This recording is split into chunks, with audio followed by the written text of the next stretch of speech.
Estamos aqui para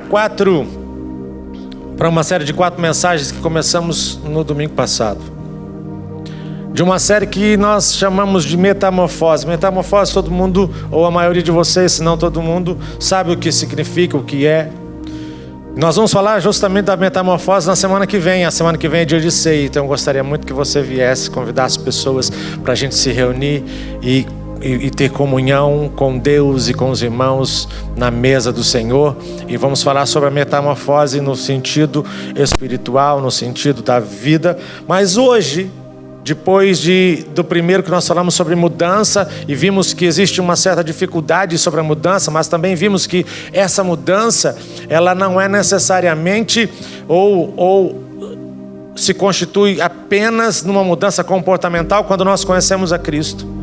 Nós não somos só melhorados, nós somos mudados, e de fato nós precisamos atingir um nível espiritual diferente ao permitir a vida de Cristo em nós, até que Cristo seja formado em nós. E hoje nós vamos falar sobre transformação, e ninguém escreveu melhor do que transformação do que Paulo na carta aos primeiros irmãos de Roma. O versículo 1 do capítulo 12 diz assim: portanto, caros irmãos, rogo-vos, pois, pelas misericórdias de Deus, que apresenteis o vosso corpo como um sacrifício vivo, santo e agradável a Deus, que é o vosso culto lógico, o vosso culto racional. E não vos amoldeis ao sistema desse mundo, mas sede transformados pela renovação das vossas mentes, para que experimenteis qual seja a boa, agradável e perfeita vontade de Deus. Amém? Às vezes muitos de nós não estamos experimentando a perfeita, boa e agradável vontade de Deus, ou não estamos entendendo como ela é perfeita, boa e agradável, porque nós não temos uma mente transformada, renovada, e uma vida transformada por essa mente renovada. E nós aqui, como líderes, pastores, principalmente os pastores, nós estamos constantemente procurando maneiras de ajudar a transformar a vida das pessoas que nós estamos caminhando junto, que nós estamos buscando liderar, discipular, ensinar de acordo com as Escrituras. E nós temos procurado essa mudança. Mas essa mudança, essa transformação, essa metamorfose que nós estamos falando, ela precisa ser algo desejado, ela precisa ser algo buscado. E essa transformação dita por Paulo na carta aos Romanos, também mencionada por Pedro, na primeira carta de Pedro aos eleitos de Deus, quando lá em 1 Pedro 1,14 ele diz assim: como filhos da obediência, não permitais que o mundo vos amolde as paixões que tinhais outrora, quando vocês ainda viviam na ignorância. Porém, considerando a santidade daquele que vos convocou, tornai-vos da mesma maneira santos em todas as vossas atitudes. Porquanto está escrito: sede santos, porque eu sou santo, diz o Senhor. É uma transformação que é necessária. Mas é uma transformação que, mesmo com uma base teológica sólida, para afirmar que Deus transforma uma vida por meio da redenção que foi conseguida, que foi conquistada na cruz, nós podemos nos sentir perdidos quanto à aparência dessas vidas transformadas. E é sobre essa coisa que eu quero falar com você nessa manhã. A igreja primitiva, quando começou, ela também precisava ouvir isso, sobre ser santo, sobre não se amoldar para o mundo. Paulo estava escrevendo para os primeiros cristãos romanos. Ele estava dizendo: não seja igual o mundo é. essa mesma palavra precisa ser enraizada no nosso coração hoje, na nossa mente hoje. Não dá para ser moldado, não dá para ser seguir o formato do que o mundo tem hoje. Temos que ir na contramão disso. E nós sabemos que quando se anda na contramão, existe vários riscos de bater de frente com coisas, não é isso? Mas é necessário estarmos na contramão desse mundo. Tanto uma compreensão doutrinária dessa obra para nos levar a Cristo, quanto a obra para nos moldarmos a ser como Cristo são necessárias. Então é muito importante nós entendermos que a obra de Cristo que trouxe redenção, ela traz para mim a salvação e tem uma obra que Cristo vai executando em mim, que traz a transformação e me molda conforme a imagem dele. E é isso que nós precisamos. E o meu propósito nessa manhã é trazer o aprendizado e a compreensão dessas duas coisas. E apontar para uma questão que está embutido nisso, que é como viver uma vida transformada. É muito fácil dizer, eu já não sou mais aquilo que eu era antes. E essa é uma questão que nós devemos lutar. Como que eu posso viver uma transformação espiritual? Uma transformação que ocorreu em mim quando eu recebi Jesus Cristo. Porque a Bíblia diz que quando estamos em Cristo, nós somos transformados em nova criatura, nova criação nós somos. Mas como viver então essa transformação? Para isso é importante nós sabermos o que é essa transformação. E mais uma vez eu quero dizer para você, a transformação não é atingir um padrão melhor de comportamento, não é atingir um padrão melhor religioso, porque um padrão justo já é dado a nós por Cristo no momento da nossa salvação. Mas pensando no contexto da nossa vida nessa era presente, eu quero dizer para você, primeiro, Deus está conosco. Não é isso que nós cantamos, não é isso que nós acreditamos, não é nisso que nós confiamos. Mas por que Deus está conosco? Porque profetas não eram suficientes, os apóstolos não eram suficientes. Então Deus enviou mais do que milagres e mensagens. Ele enviou a si mesmo, ele enviou o seu Filho. Conforme João 1,14 diz, o Verbo se fez carne e habitou entre nós. Jesus esteve onde você está. Jesus viveu o que você vive. Ele pode se identificar com o que você sente. E se a vida dele na terra não te convence, a morte dele na cruz precisa te convencer. Ninguém escreveu maior verdade do que o autor aos Hebreus quando ele diz assim: Jesus entende cada fraqueza nossa, porque ele foi tentado de todas as maneiras que nós somos. Mas ele não pecou, portanto, sempre que precisamos, devemos nos apresentar com coragem diante do trono do nosso misericordioso Deus, porque lá seremos tratados com benignidade imerecida e encontraremos ajuda. Então, quando nós falamos de transformação, falamos sobre reconhecer a vida de Deus dentro de cada crente e de como responder à obra do Espírito de Deus em nós. Max Lucado escreveu assim: por 33 anos Jesus sentiu tudo o que você e eu sentimos. Ele ficou cansado, ele tinha medo do fracasso, ele pegou resfriado, ele arrotou, ele teve odor corporal. É essa a expressão que a Jana teve, que muitos têm.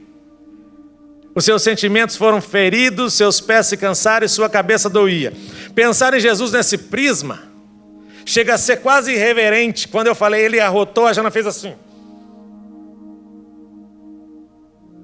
Chega a ser desconfortável falar que Jesus fez isso. É muito mais fácil manter a humanidade de Jesus fora da encarnação. Você limpa o estrume que está ao redor da manjedoura, você limpa o suor dos seus olhos. É mais fácil lidar com Jesus assim. É algo sobre mantê-lo divino, mas que também o mantém distante, embalado e previsível. Isso é o que disse Max Lucado. E pelo amor de Deus, não façam isso. Deixe-o ser tão humano quanto ele pretendia ser. Deixe Jesus entrar na lama e na sujeira do nosso mundo, pois somente se nós o deixarmos entrar é que ele pode nos tirar de lá. Não tem outra forma. E é assim que Cristo será formado em nós e nós seremos transformados. Existem algumas marcas dessa vida transformada. Eu digo marcas, características e não passos, etapas, porque essas marcas não se trata de um processo. Apesar da transformação acontecer gradativamente, as marcas que eu quero dizer, elas são a mostra da transformação acontecendo na nossa vida. Elas são sinais da intenção de Deus, ou seja, de que Cristo está sendo formado em nós. E uma vez que nossos corações estejam totalmente colocados em Cristo, nossas vidas fatalmente irão refleti-las na maneira que nós vivemos. São as marcas que a transformação traz em nós. E a cada dia, escute isso, a cada dia que passa, os crentes lutam com um contraste de quem eles eram, quem eles precisam ser em Cristo e quem eles realmente estão sendo. É uma luta diária com isso. Paulo escreveu para os crentes romanos garantindo que o Espírito Santo trabalharia continuamente para formar a imagem de Cristo neles. E é por isso que nós estamos aqui. É por isso que eu tenho orado. É por isso que eu tenho buscado, para que nós sejamos transformados. E por onde nós formos, por onde nós passarmos, a imagem de Jesus é refletida nas nossas ações e na nossa maneira de viver, não pelas nossas declarações. Porque alguém já disse um dia que as nossas palavras falam, mas as nossas atitudes gritam mais alto. Então, quando nós dizemos marcas, estamos falando de indicadores bíblicos dessa transformação que já ocorreu para trazer a salvação e que também estão ocorrendo regularmente para desenvolver o caráter e a imagem de Cristo dentro de nós. Romanos 8:29 diz assim: porquanto aqueles que antecipadamente conheceu, também os predestinou para serem semelhantes à imagem do seu Filho, a fim de que ele seja o primogênito entre muitos irmãos.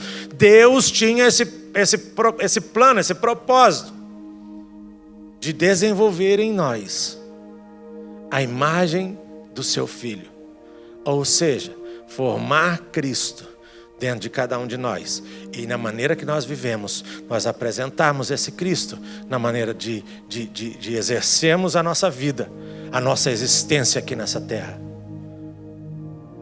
E saber diferenciar entre essas etapas e marcas não é apenas um esclarecimento, é um entendimento mais profundo que leva a dois caminhos muito diferentes. Porque eu quero dizer para você que pode ser definido como a diferença entre o que eu estou fazendo para Deus e o que Deus está fazendo em mim. A transformação é o que Deus está fazendo em mim. A transformação é sobre Deus fazer algo em mim e eu cooperar com Ele. Eu permitir coisas sendo trocadas dentro do meu coração. É mais ou menos sobre uma figueira tentando crescer e se tornar o que ela deveria ser, uma figueira. Não uma figueira tentando crescer e tentando se tornar uma laranjeira. Não é isso. A transformação é para que você seja aquilo que Deus criou para que você fosse. Você não precisa ser diferente daquilo que Deus planejou para você. Você não tem que se transformar naquilo que você não foi feito para ser. Mas você precisa atingir o potencial máximo daquilo que Deus já declarou que você é. E às vezes nós não alcançamos, não chegamos nisso. Como crentes, nós não estamos tentando nos tornar algo que nós não somos. Nossa transformação contínua é viver em tempo real o que foi garantido para sempre. Paulo disse para os coríntios, lá em 1 Coríntios 6:11, ele falou: vocês costumavam ser imorais, mas agora vocês foram limpos, lavados. O velho se foi e o novo chegou. Cristo vive dentro de vocês. Transformação é viver pela fé nele dentro de nós. Mas como que seria então uma imagem de uma vida transformada? Nós não estamos tentando evocar uma transformação. Ela já está dentro de nós. E nós devemos apenas viver para isso, para que essa transformação apareça. Eu não posso esquecer disso. Mas ao fazer isso, é importante saber como é uma vida transformada. Então, como que é essa vida transformada? Eu volto lá para o livro para a carta de Paulo aos Romanos, no capítulo 12, para encontrar essa imagem de uma vida transformada. E nós vamos olhar um pouco nesse capítulo. Esse capítulo mostra algumas marcas que podem servir para nos direcionar como crentes em uma vida transformada. O primeiro versículo fala sobre rendição, ao invés de acordos e negociatas, barganhas com Deus. Olha o que diz o primeiro versículo. Nós precisamos ser um sacrifício vivo. O problema com os sacrifícios vivos é que quando eles vão para o altar, eles se contorcem. Eles não querem, não é natural. Precisamos reconhecer que como crentes, precisamos lembrar que como crentes, nós precisamos nos render totalmente aos planos de Deus. E não fazer tratados, acordos com Deus. Muitas vezes, levados pela ansiedade, nós assumimos coisas e queremos negociar coisas com Deus. Senhor, se o Senhor fizer isso, pode deixar que eu faço isso. Lembra que a gente falou sobre uma obediência de primeira, aquela obediência que Deus espera. Então eu confio e obedeço. Eu acredito e obedeço. Não obedeço para ter o relacionamento. Não obedeço para ter o benefício. Eu obedeço porque eu já sou beneficiado pela graça, pelo favor, pela salvação, pela vida eterna que o Senhor me deu. Eu não tenho que fazer negociações com Deus. Então a primeira marca de uma vida transformada é render-se, é a rendição. Sua vida deve ser um exemplo de viver primeiro para a agenda do propósito de Deus, permitindo que os desejos pessoais sejam mais fracos do que a vontade de Deus. Mas todos nós, como seres humanos comuns, temos os nossos planos, os nossos desejos, mas eles precisam ser mais fracos do que a vontade e o plano de Deus. Quando eu reconheço esse plano, quando eu reconheço essa vontade, os meus desejos precisam ficar abaixo dessa vontade. Lembram quando o Arsênio veio aqui, ele disse: precisamos fazer essa conta. Antes de começarmos a ser discípulos de Jesus, precisamos fazer a conta. O próprio Jesus disse, não é fácil, existem algumas incumbências para aquele que se toma a decisão de ser meu discípulo. Ele precisa amar mais a Deus e mais a mim do que qualquer coisa, do que trabalho, do que família, do que... Isso não significa que eu preciso abandonar o que eu tenho que abandonar, mas sim em algum momento isso impedir o relacionamento entre você e Deus. Esse é o custo. Deus ama uma família reunida? Claro que ama. Deus quer restaurar famílias? É o propósito de Deus. Mas nós temos que colocá-lo acima de tudo. Primeiro Deus acima de todas as coisas. Então não dá para fazermos negociações. Então a primeira marca é a rendição. Uma vida transformada é marcada por uma entrega voluntária em todos os aspectos da nossa vida. A segunda marca é a renovação. No versículo 2 ele fala que a transformação é destacada com um exercício de mente. Renove o seu pensamento, ele fala. Jesus ensinou no Sermão da Montanha que assassinato e adultério são cometidos internamente, muito antes de serem praticados externamente. Aqui, quando Jesus falou que na nossa mente nós pecamos antes de executar, para que os crentes vivam a mudança provocada pela redenção de Jesus, conquistada por Jesus na cruz, uma mente espiritual é necessária. Precisamos ter uma mente espiritual. Quantas vezes você já perguntou como posso saber a vontade de Deus? A resposta é simples. O ponto de partida é renovar a sua mente. Quando você direciona para a vida de Jesus em particular e para as Escrituras como um todo, as nossas mentes se alinham com os pensamentos de Deus.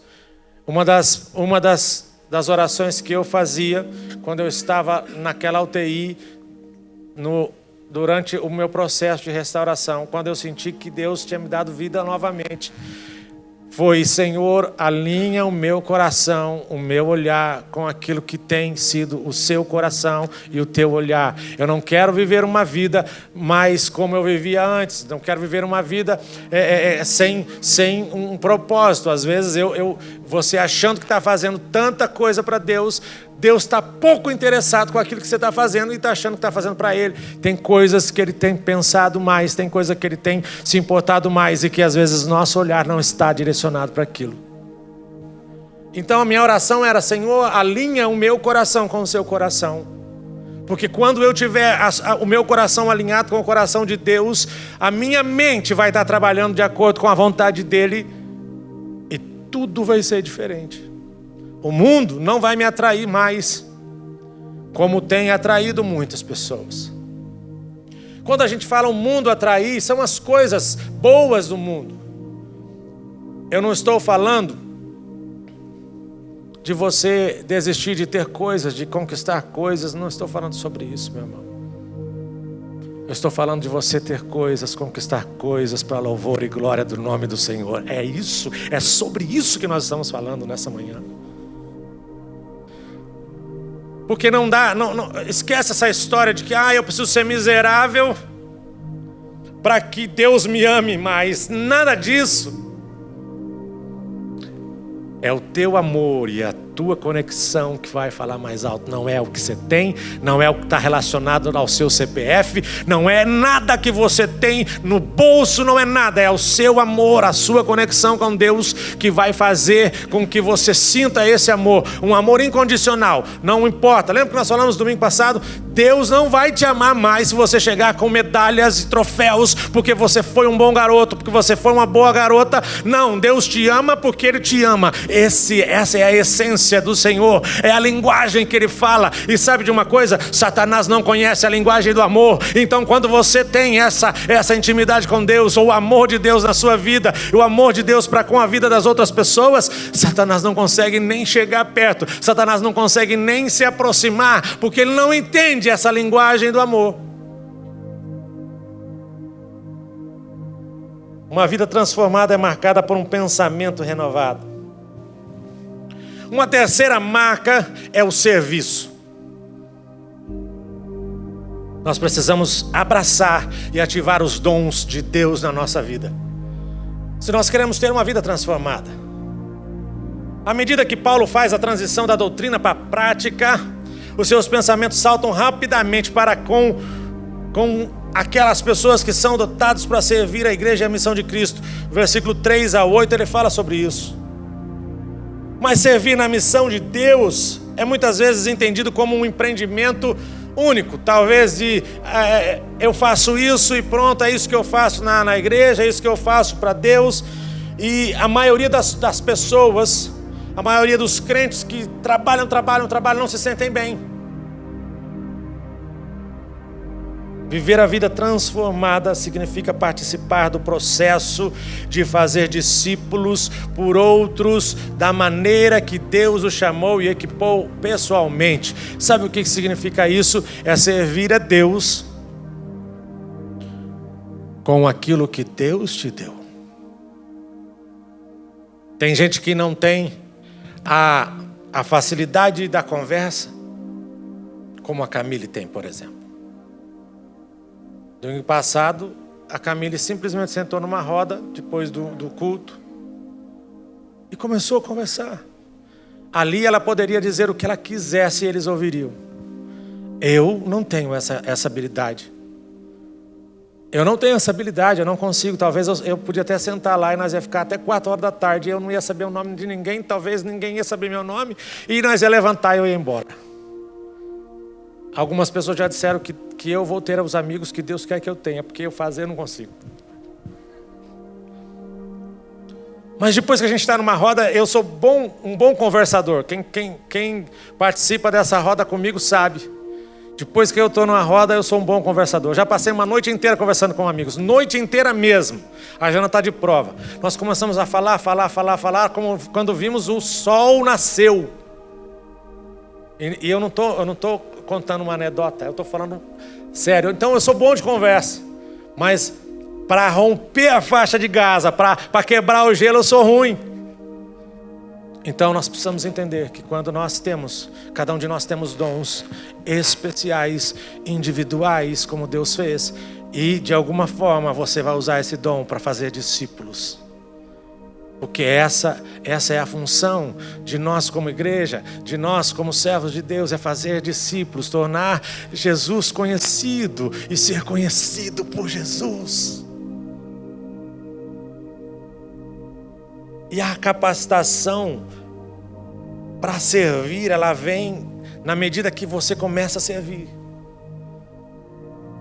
Você nunca vai ser bom em algo que você não experimenta, que você não faz, que você não executa. Você pode não ser o melhor quando começar. Você vai ser melhor dali uma semana.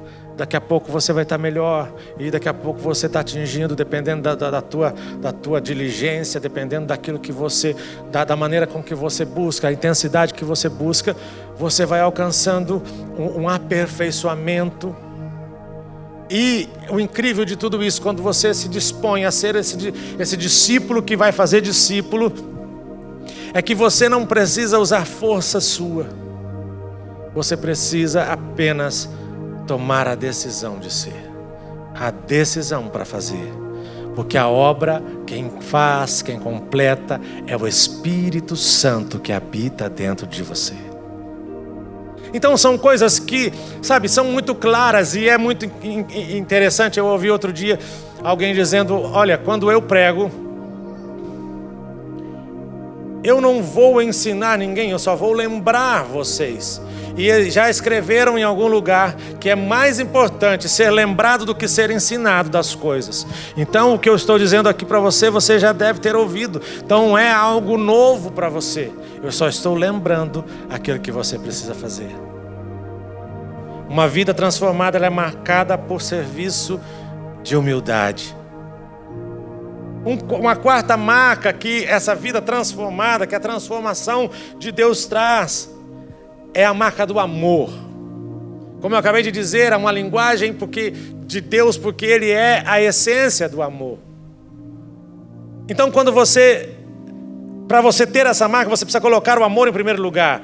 Só que a palavra amor, ela tem sido banalizada na nossa língua, nos nossos dias. Talvez seja porque as pessoas direcionam o fato de gostar a amar, elas correlacionam. Então é muito fácil você ouvir alguém dizer que ama o trabalho, ama uma pizza, ama lasanha, ama... E aí o que acontece com a palavra amor na sua essência? Ela fica banalizada. E a ênfase necessária para viver a nossa transformação é entender a pureza envolvida com o ideal cristão do amor. Versículo 9 e 10 diz isso aqui do capítulo 12. O amor seja sem qualquer fingimento. Odiai sim o mal e apegai-vos ao bem. Amai-vos dedicadamente uns aos outros com amor fraternal, preferindo dar honra a outras pessoas mais do que a si próprios. É o amor mais associado à morte de um herói do que o final de um conto de fadas, de uma comédia romântica. É um amor onde precisa morrer um pouco todos os dias por alguém, assim como Jesus fez na cruz. Para a maioria de nós, é a eliminação da hipocrisia que deve vir primeiro. Porque nós somos facilmente hipócritas quando nós tratamos do assunto amar. Amamos hoje, declaramos amor hoje, e basta alguém pisar no seu calo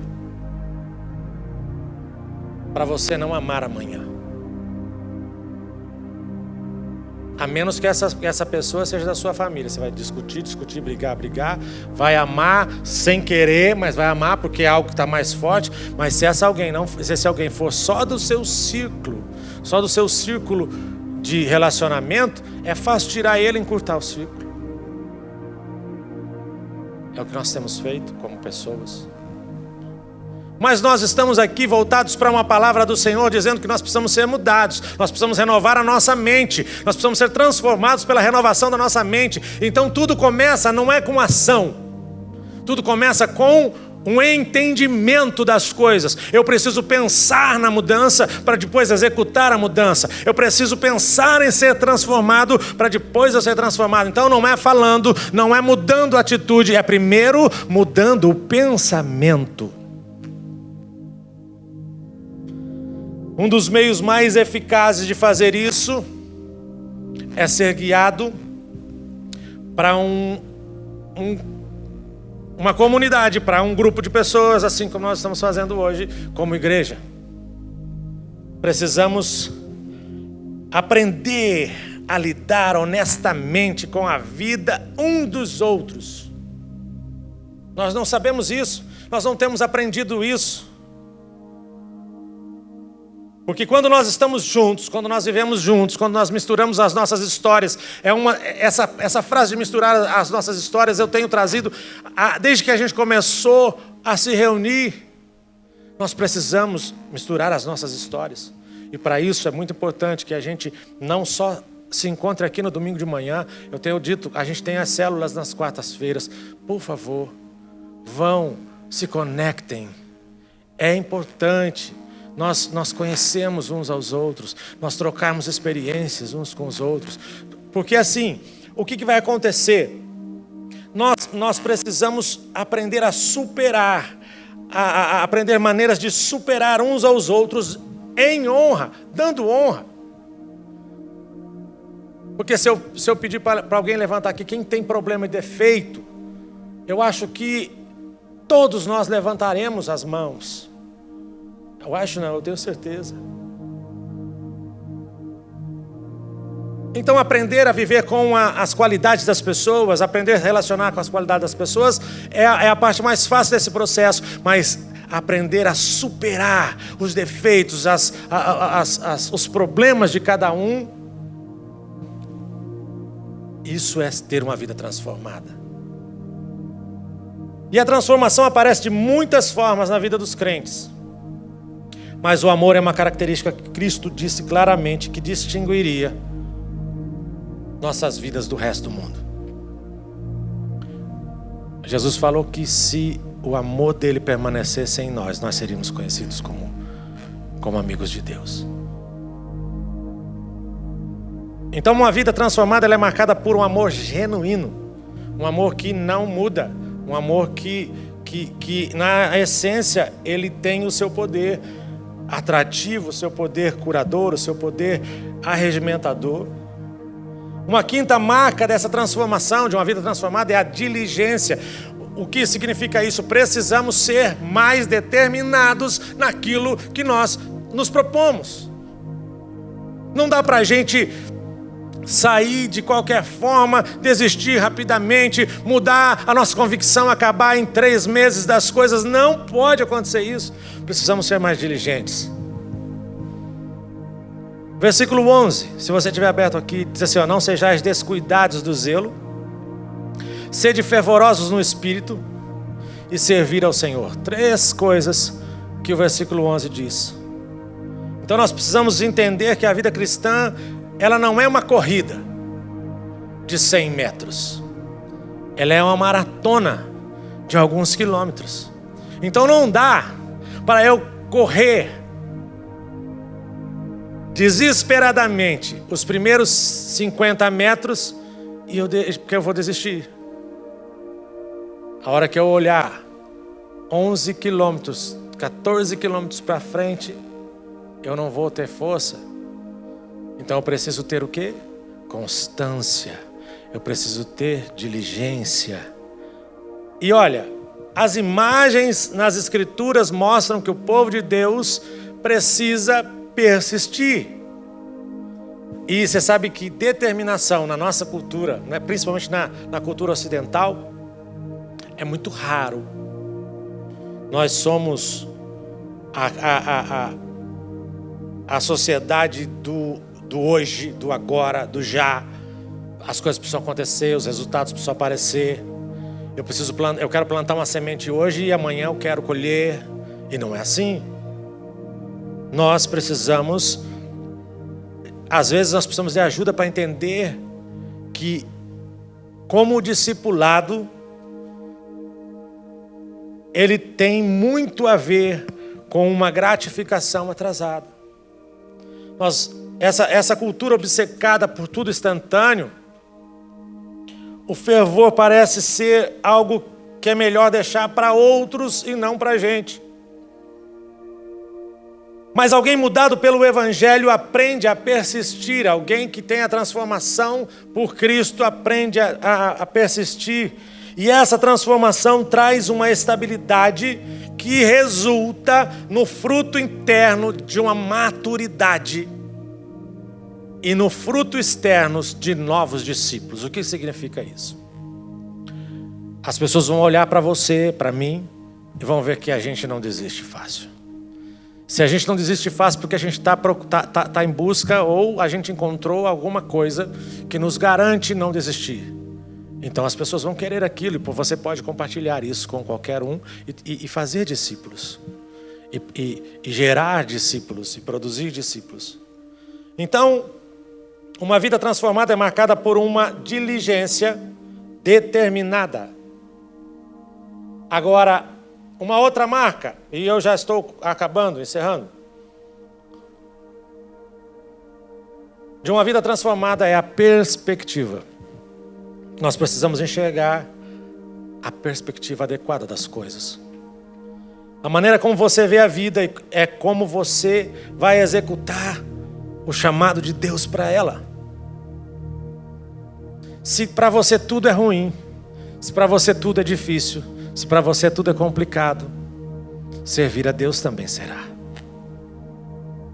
Se para você a vida está te devendo, Deus deveria fazer muito mais por você. Mas deixa eu dizer uma coisa para você. Se você gostar ou não, Deus não te deve nada. Se você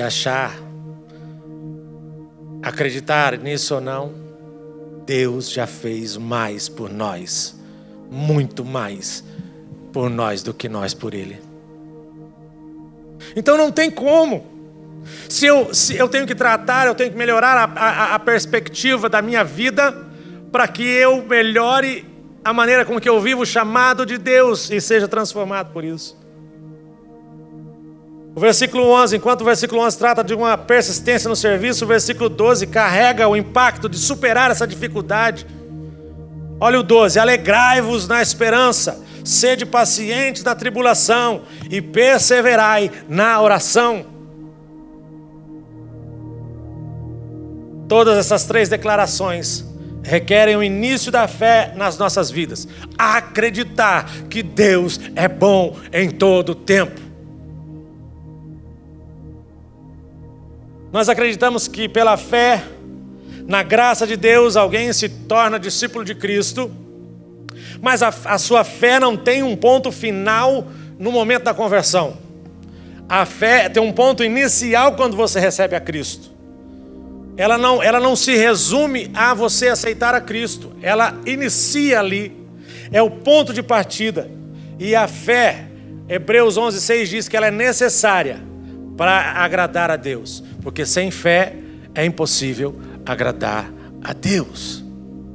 E Ele é o teu Criador, Ele é teu Pai Celestial, Ele é quem cuida de você, quem é o teu guardador, é o fomentador dos seus sonhos, é o fomentador dos seus planos, é aquele que é o sustentador da sua vida, é aquele que garante o ar. Então, será que é possível que eu e você não queremos agradá-lo?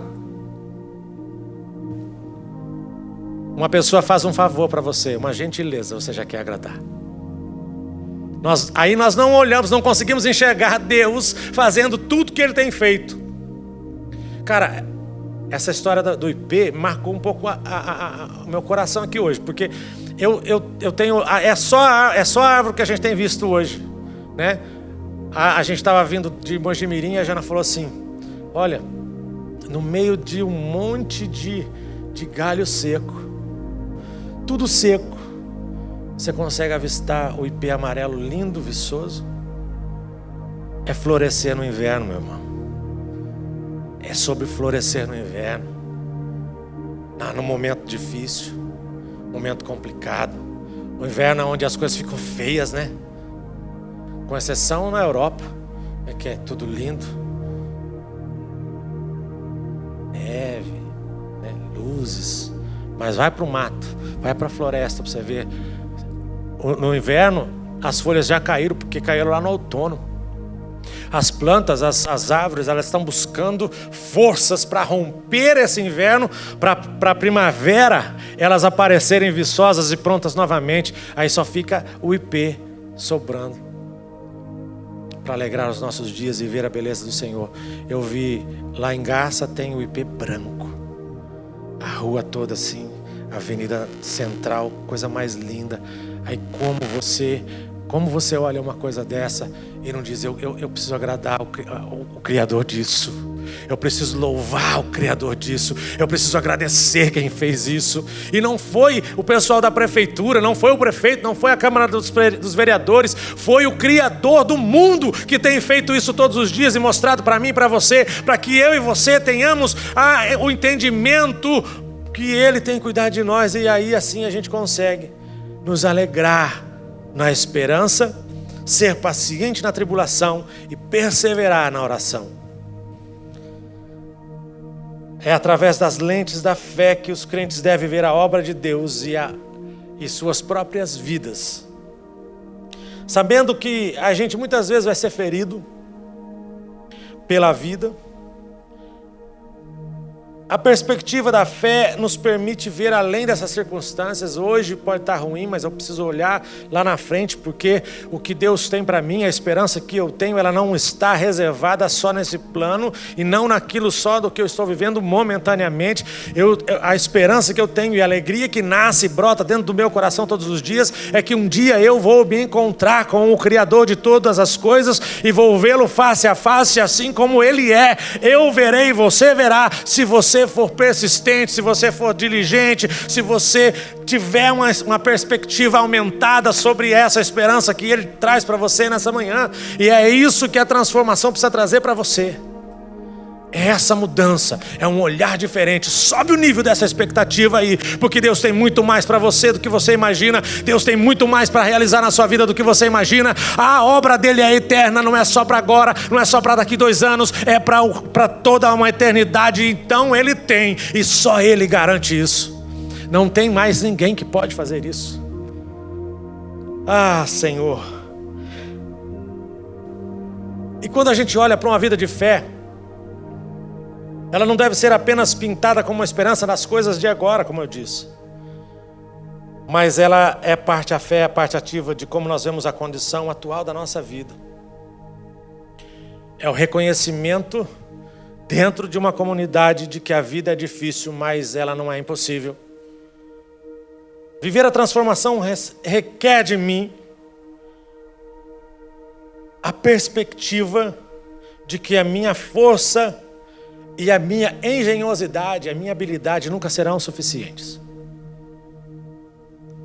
Não é o poder de negociação que você tem, não é o seu network, não são os milhares de seguidores que você tem nas redes sociais que vão fazer com que você acredite no amanhã, que você acredita que possa vencer ou que você consiga vencer os desafios da vida, a tempestade que nós cantamos aqui. É a fé e a esperança num Deus vivo, num Cristo ressurreto, que vive, que reina, e o poder dele é eterno, o trono é para sempre. É nesse Jesus e é a força do Espírito Santo dele que faz eu acreditar e continuar caminhando, ainda que eu não veja lá na frente, ainda que eu não veja o resultado, ainda que a semente permaneça lá na terra há muito tempo e não germine. Eu preciso continuar acreditando que é ele que é o responsável por tudo, que é Ele que se responsabiliza, assina embaixo e diz: vai, só confia em mim, só acredita em mim, porque eu sempre estive e vou sempre estar com você. Toda a força que você já teve, fui eu que coloquei em você. Você não produz força, você não tem a força, mas quando o Cristo está sendo formado em nós, nós somos fortalecidos, e isso nos leva a perspectiva lá para frente, lá para cima, e conseguimos ver a glória de Deus, o plano de Deus, a vontade de Deus como boa, perfeita e agradável. Uma outra marca é o fato de vivermos em comunidade. Uma vida transformada, nós precisamos entender que nós precisamos manter essa comunidade. A maior parte do capítulo 12 de Romanos trata de como os crentes devem se relacionar uns com os outros. Do versículo 13 ao 20, tem um modelo que é dado a nós para nós permanecermos próximos uns dos outros.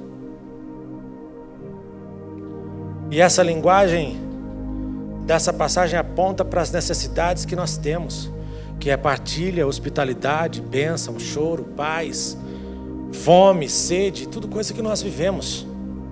E atender essa necessidade uns dos outros é onde a transformação realmente se mostra. Mas para que essas necessidades sejam atendidas, a comunidade, o viver em comunidade, o ser igreja precisa ser valorizado. Às vezes nós somos uma comunidade, mas não costumamos estar em comunidade. Às vezes nós somos uma igreja, mas não estamos unidos como igreja.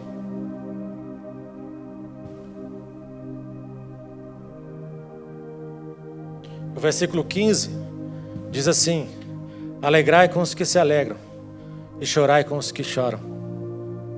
Se você não tiver uma vida transformada, Você não vai chorar com quem chora.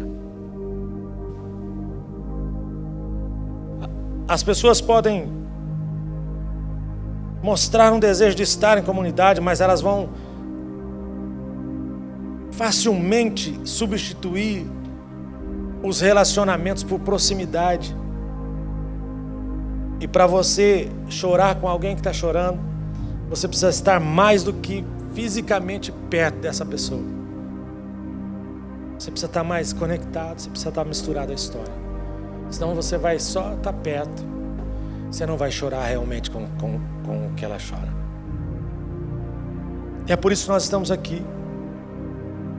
Para nós reunirmos com aqueles que são individualmente transformados pelo Evangelho. Para que nós possamos compartilhar as nossas vidas. Nós devemos buscar a transformação para assumir o coração de Cristo, que também chorou por um amigo. A comunidade é o lugar, a igreja, a comunhão é o lugar onde se catalisa a mudança que devemos ter. Quando nós falamos sobre estar juntos, quando nós preparamos um ambiente bacana para estarmos juntos, não é porque nós queremos criar nada novo, não é porque nós queremos levantar fundos, não é porque nós queremos ter pessoas debaixo de uma liderança, nada disso. É sobre transformação e mudança que nós estamos falando. É sobre melhorar a sua conexão com Deus. Porque se você não conseguir trazer a realidade da comunhão, de ser igreja para a sua vida, você não vai ter uma vida totalmente transformada. Se você ficar em casa, achar que o fato de você ler um versículo, 2 ou até um capítulo, ou a Bíblia toda lá na sua casa, você vai ser igreja? Não, você não vai ser igreja. Você só vai ser igreja quando você estiver reunido com os irmãos da família de Deus. E Deus reúne essa família dele em diversos lugares, eu não estou falando só aqui. Uma vida transformada é marcada por viver em comunidade entre a família de Deus. Eu preciso compartilhar isso. Eu preciso viver isso. Eu não posso tornar isso um peso para a minha vida. Eu não posso tornar isso um enfado. Isso tem que ser prazeroso, alegre, porque isso faz parte de uma vida que Deus colocou em mim, formando Cristo em mim. A última marca de uma vida transformada é a justiça. É o modelo de uma vida digna do Evangelho, uma vida de justiça. O versículo final desse capítulo 12, o versículo 21 diz assim: jamais te entregues ao mal como vencido, mas vence o mal com o bem. O mal parece pairar em torno das igrejas, das famílias. O mal nos tenta o tempo todo, nos incita, zomba de nós. E em momentos de fraqueza, nós chegamos perto de jogar a toalha e desistir. Mas não fazemos isso, porque Cristo fez muito em nosso favor. E quando nós pesamos isso, nossas atitudes elas mudam, nosso pensamento muda. A própria natureza que nos foi dada é a natureza da justiça, quando Cristo passou a habitar em nós. Em sua segunda carta à igreja de Corinto, Paulo ensinou que nos foi dada a reconciliação do ministério, porque Deus fez pecado por nós, aquele que não conhecia o pecado, para que nele nos tornássemos justiça de Deus. Então não tem como não ser justo, não tem como não agir com justiça. Nossas vidas vividas, elas devem mostrar que estamos mais interessados em mostrar a justiça de Cristo do que em obter uma vitória transitória sobre a má vontade de alguém para com a gente.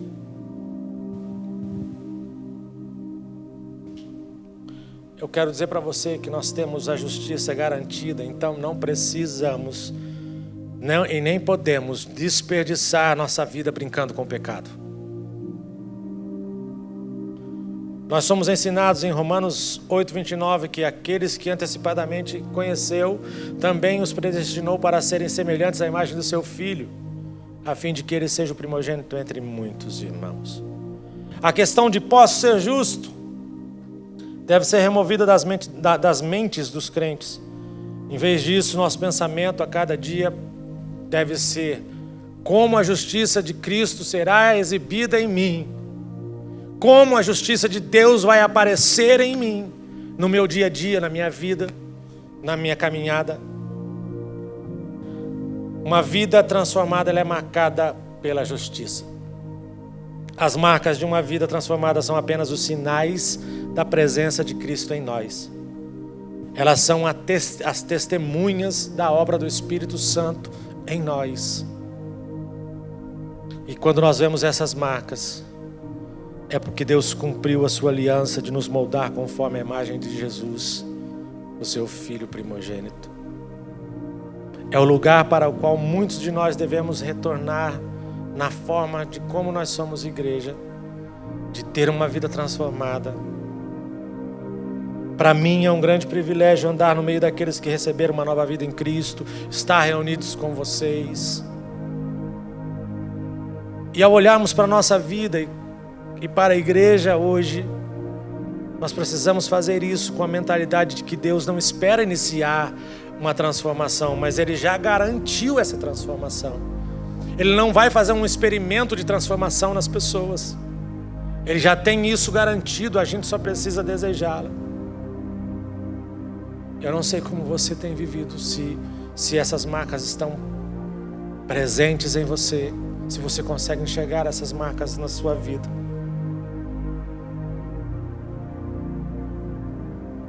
Mas eu preciso que você guarde esses mandamentos do Senhor para que você desfrute de Cristo, uma transformação completa. Nós precisamos ter essas marcas expostas na nossa vida, na nossa vivência, na nossa existência. Será que nós temos? Eu queria que por um momento você ficasse em pé e nós refletíssemos sobre isso.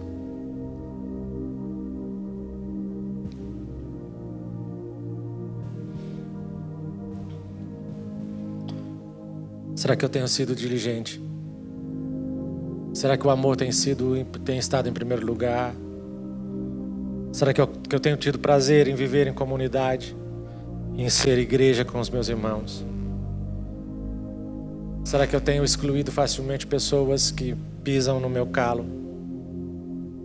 Será que eu tenho me relacionado com Deus da maneira que deveria relacionar? Será que a perspectiva que eu tenho tido da vida, ela está condizente com aquilo que Deus fala no meu coração todos os dias, que Ele está comigo, que Ele cuida de mim? Mas mesmo assim, talvez eu não consiga olhar para a vida que Deus está falando que Ele tem para mim e eu não consigo vê-la. Será que eu tenho colocado a minha vida como um bom resultado, que Deus me ama se tudo estiver bem? Eu já ouvi alguém dizer que se a prova do amor de Deus for conquista, for sucesso e resultados na vida de alguém, Paulo, esse que escreveu a carta que nós estudamos hoje, foi uma das pessoas mais odiadas por Deus. Porque ele sofreu tanto, até morreu pelo Evangelho. Então, se a gente for olhar e classificar o amor de Deus pelo resultado do meu esforço aqui na terra, pela conquista, pelo que eu alcanço, pelo meu êxito, pelo meu sucesso, eu estou completamente enganado. Não é isso que vai mostrar o quanto Deus me ama. Mas quando eu olho para a cruz, eu vejo um Cristo morrendo, entregando a vida dele, derramando o sangue dele para me tornar a justiça de Deus, ele se tornando pecado. aí eu entendo o quanto Deus me ama. Aí eu entendo que não se trata de coisas, não se trata de conseguir, não se trata de êxito, de sucesso aqui. O maior sucesso que eu posso ter e você pode ter é continuar firme acreditando na promessa de que Ele foi preparar um lugar para você e para mim. Que haverá um dia que Ele vai enxugar todas as nossas lágrimas, que não vai haver mais choro, não vai haver mais pranto, não vai haver reclamação, não vai haver mais dores, não vai haver mais preocupações, só vai haver louvor, glória e honra para aquele que reina e vive para todos sempre. Então tenha esse dia, se mantenha fixo nesse dia. Eu não sei quando vai ser, eu não sei qual momento vai ser, mas eu sei que está chegando esse dia. As coisas, os eventos mundiais estão mostrando para mim que esse dia está cada vez mais perto. Então você precisa saber disso. Que você tenha na sua mente que essa questão da eternidade está resolvida com você e entre você e Deus. Que se você acordar amanhã, Deus está com você. Se você não acordar amanhã, você estará com Deus. Amém? Coloca a mão no seu coração aí. Deus, eu quero orar nessa hora, agradecido por essa palavra que o Senhor nos trouxe nessa manhã. Que essa palavra traga, Senhor, um alimento, um fermento necessário, uma vitamina necessária para a minha fé, para que as pessoas que ouviram hoje essa sua palavra, e as pessoas que ouvirão depois, porque estamos gravando, que elas sejam, Senhor, impactadas e tocadas de uma forma que desejem expressar e ter essas marcas da transformação nas suas vidas durante a existência, durante esse tempo, esse plano que o Senhor tem para nós aqui na terra. Eu não sei, Senhor, qual é a situação sobre a perspectiva e de como cada um deles vê a vida nesse momento. Mas que o Senhor aumente hoje o nível dessa perspectiva. Que o Senhor traga para eles o entendimento e faça-os lembrar o quanto o Senhor já tem cuidado deles. Traga paz, Senhor. Traga, Senhor, a confiança de que o Senhor tem tudo pronto, planejado e nada fugiu do seu plano e do seu controle. Que nós tenhamos um entendimento nessa manhã, Senhor, que o Senhor não tem plano B, o Senhor tem um plano A e nenhum do seu plano é frustrado. O Senhor só tem um plano A para cada um de nós e nenhum desses planos serão frustrados. Que o Senhor abençoe cada um nessa manhã. Que o Senhor abençoe cada um nessa hora, Senhor, com uma porção do teu colo para cada um, uma porção do teu abraço para cada um, da confiança, da segurança que nós precisamos ter. Eu não sei, Senhor, o que os meus irmãos precisam enfrentar a partir de amanhã, essa nova semana que se inicia, mas que o Senhor os fortaleça de uma forma nova, de uma forma, Senhor, espetacular, de maneira que eles vejam a Tua mão em todas as coisas. E que o mundo veja a Sua transformação acontecendo, as marcas acontecendo em cada vida por onde eles passarem. Eu oro, Senhor, agradecido porque Cristo está sendo formado em nós. Senhor, meu Deus, eu declaro para esse tempo, um tempo de entendimento para a Tua igreja, um tempo de rendição para a Tua igreja, como um sacrifício vivo, um sacrifício racional, um sacrifício de entendimento, uma renovação da mente, Senhor, uma mudança e essa transformação aconteça. É no nome de Jesus que nós oramos nessa manhã, declarando, Senhor, que não há poder maior do que o nome do Senhor Jesus. Dá uma semana, Senhor, abençoada para os Teus filhos. Dá uma semana, Senhor, de presença, de visitação, Dá uma semana de respostas, no nome de Jesus. Guarda o Senhor agora, dá um resto de domingo abençoado. Guarda o Senhor desde a saída deste lugar até a chegada em cada um dos lares. E que nós possamos, Senhor, nos reconectar na quarta-feira.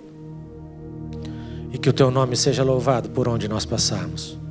Que a honra, a glória e o louvor seja exalado da nossa vida em tudo que fizermos. Nós abençoamos os Teus filhos, Senhor, no nome de Jesus. Amém. Amém. Obrigado por você ter vindo. Deus abençoe você. Obrigado por você